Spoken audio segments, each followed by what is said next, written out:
Soruyorlar, dadaş ne demektir? Malum ya, ben doğuluyum, dadaşım. Dadaşın ne demek olduğunu anlatayım da dinleyelim.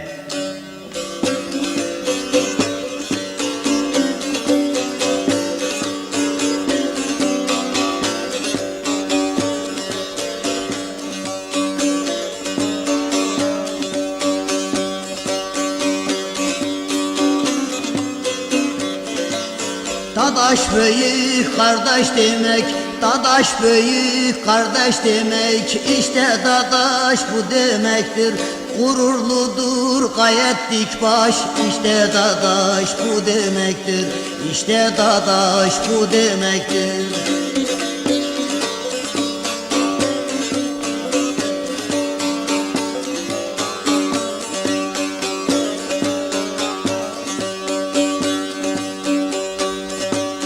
Dadaş gayet tatlı dilli, dadaş gayet tatlı dilli, edepli, erkanlı yollu, bakışı sert, göksü kıllı. İşte dadaş bu demektir, işte dadaş bu demektir.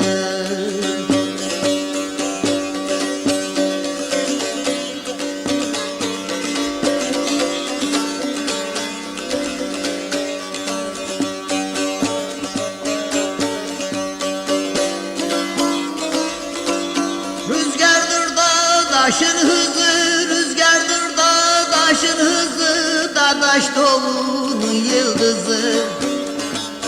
Selçuk Türklerinden özün, işte dadaş bu demektir.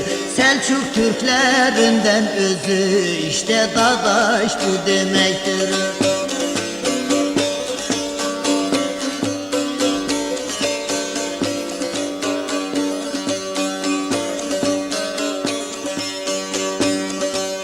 Moskov sınırları aştı, Moskov sınırları aştı. Ona dur diyen dadaştı, ninesi bile savaştı. İşte dadaş bu demektir, ninesi bile savaştı. İşte dadaş bu demektir.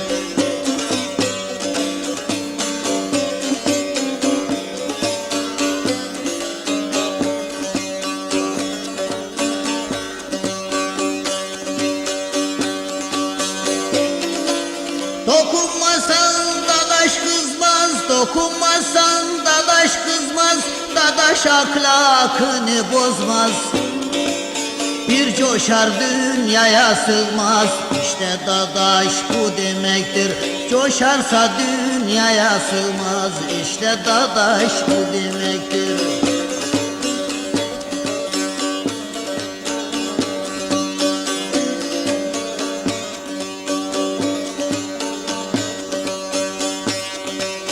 Reyhaniyim gözyaşımız, Reyhaniyim gözyaşımız. Kılıç taksın dadaşımız, yaratandır yoldaşımız. İşte dadaş bu demektir, yaratandır yoldaşımız. İşte dadaş bu demektir.